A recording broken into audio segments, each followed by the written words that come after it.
We never think about it, do we? The pile of clothes on that chair, the half-open drawer that's been stuck that way for weeks, the water bottle collection forming a small city on the nightstand. We walk past these things every day, dismissing them as simple teenage chaos. But what if we told you that every single one of these objects is screaming something we're not hearing? What if the mess isn't just a mess but a map of an internal earthquake happening right in front of us? We call it the Rumiko phenomenon, and once you understand it, you'll never look at a bedroom the same way again. We've spent years observing patterns, studying behavioral psychology, and documenting how physical spaces mirror inner emotional landscapes. The truth is haunting and beautiful. Our rooms are confessional booths where we tell secrets we don't even know we're keeping. The teenage bedroom, in particular, becomes a living organism that breathes with its inhabitants' emotional state. Think about the last time we walked into a teenager's room. We've probably focused on what annoyed us: the unmade bed, the scattered papers, the general disorder. But we missed the real story. We missed the signal hiding in plain sight. Let's start with something subtle: lighting patterns. We've noticed that adolescents going through emotional turbulence unconsciously alter their relationship with light. When we're struggling internally, we begin closing blinds that used to stay open. We switch to dimmer artificial lights. We create caves within rooms that once welcomed sunlight. This isn't laziness or a phase, it's environmental self-regulation. The psyche is attempting to create external conditions that match internal darkness, seeking congruence between inner and outer worlds. We observed a case study, a 15-year-old who, over 3 months, gradually repositioned every light source in her room to point away from her bed. She created shadows where light used to live. When we asked her about it, she couldn't articulate why. But her room knew.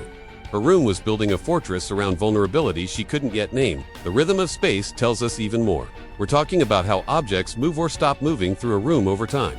In healthy emotional states, rooms have flow. Items get used and returned. Surfaces clear and fill in natural cycles. But when internal storms arrive, we see what we call rhythm disruption. Objects freeze in place. That textbook stays on the floor for days, then weeks. The guitar leans against the wall, untouched, gathering the dust of abandoned passion. These aren't just forgotten items, they're monuments to emotional states we're trying to escape.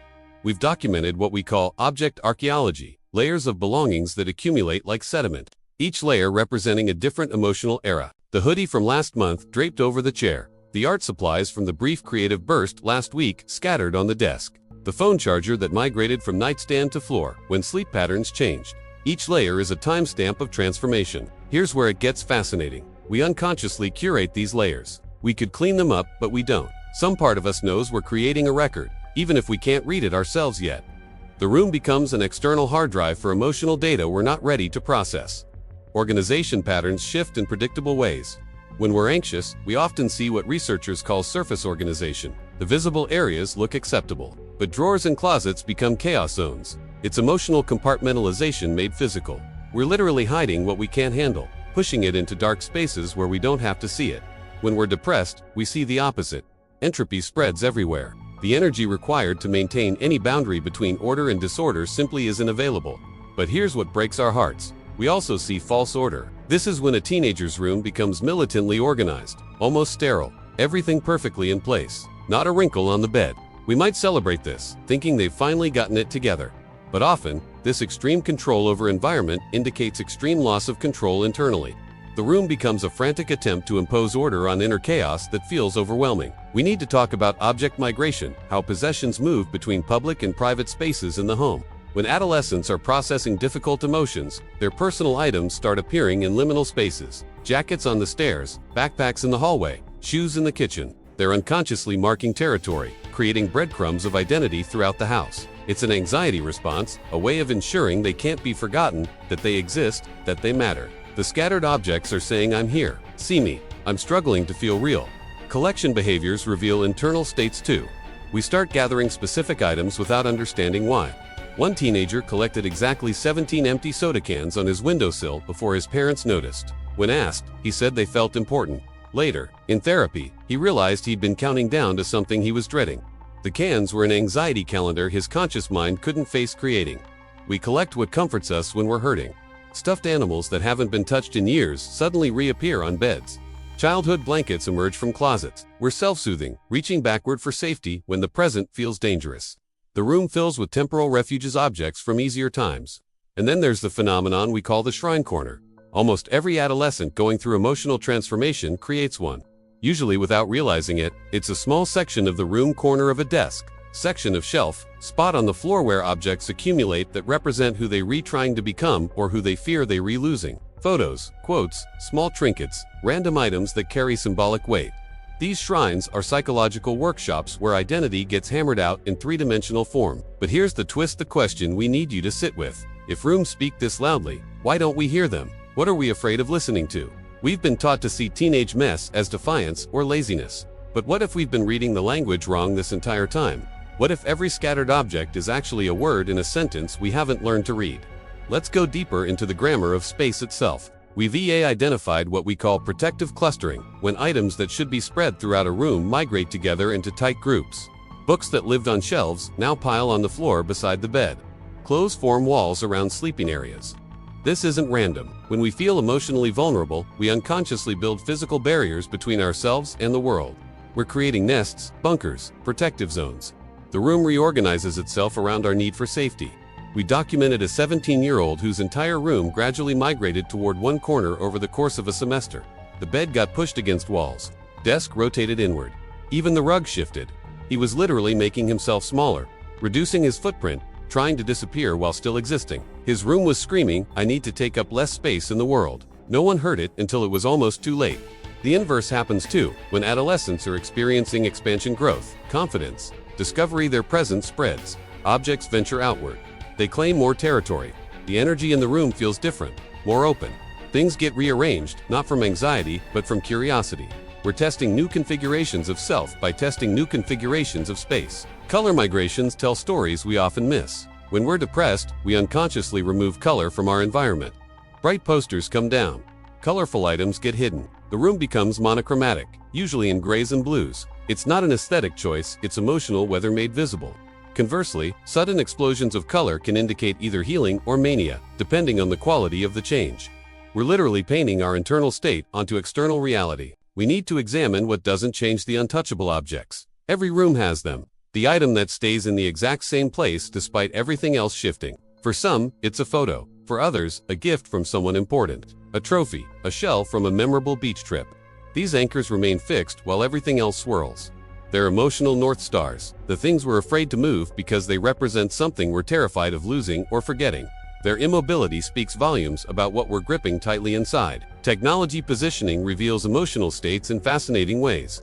Where we place our devices, how we charge them, whether they're face up or face down, all of it matters.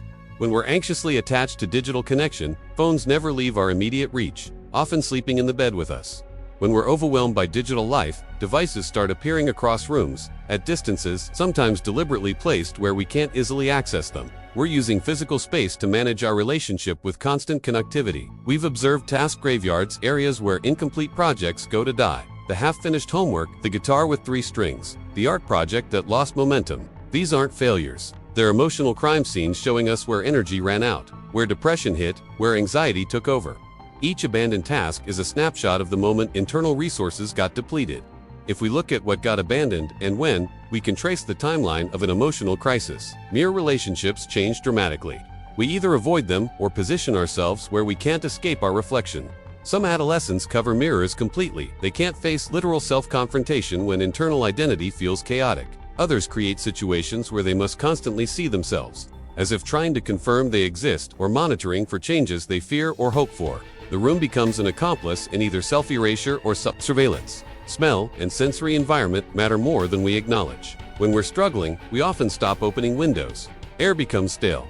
The room develops a specific scent, not necessarily bad, just static. Fresh air represents change, and when we're emotionally paralyzed, we unconsciously prevent environmental change too.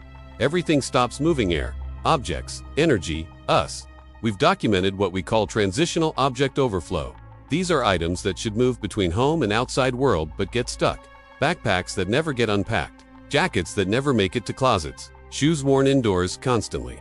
When we're struggling with identity or belonging, we can't complete transitions. We're psychologically stuck between world, school, and home, child and adult, who we were and who we're becoming. The objects reflect this liminal paralysis.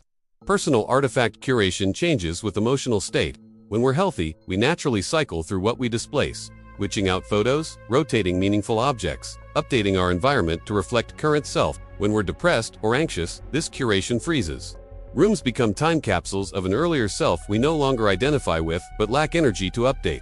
Or, in contrast, we might desperately overcure it, constantly changing everything because we can't find a self-configuration that feels right. The bed itself deserves special attention. How we make it or don't, where we position pillows, whether we sleep in the center or edge. If blankets get used or abandoned, the bed is ground zero for vulnerability. When adolescents stop making beds, it's often not laziness but rather an unconscious rejection of performing normalcy. Why pretend everything's fine? The unmade bed asks. When they make beds with military precision, they might be desperately trying to convince themselves and others that they have control. Nesting patterns emerge during emotional turbulence. We bring food, water, entertainment, and comfort items into close proximity, building complete ecosystems in small spaces. We're creating survival pods, minimizing the need to venture out into the larger world if in just the rest of the house. This isn't antisocial behavior, it's self-preservation. We're wounded animals creating safe healing spaces. Here's something crucial. The room always changes before behavior does. The environment starts screaming weeks before the crisis becomes obvious in actions or words. If we learn to read these signals, we gain a window into internal worlds that adolescents themselves might not understand yet. So what do we do with this knowledge? We start by observing without judgment. We look for patterns, not problems. We ask ourselves, what is this room trying to tell me? Instead of demanding immediate cleaning, we might say, I notice your room has changed a lot lately. How are you feeling about your space right now? We give permission for the room to be a conversation starter rather than a battleground. We learn that sometimes the kindest thing we can do is help reorganize in it, because the mess offends us, but because we recognize someone is drowning and can't find the surface alone. We don't do it for them, we do it with them. Asking questions about what stays and what goes, helping them literally sort through external chaos as a practice run for internal sorting. But here's the final truth we need to sit with. These rooms are speaking, but only to those willing to listen. Every scattered object, every shift in light, every change in spatial rhythm is a word in a language of vulnerability. The question isn't whether adolescents are communicating.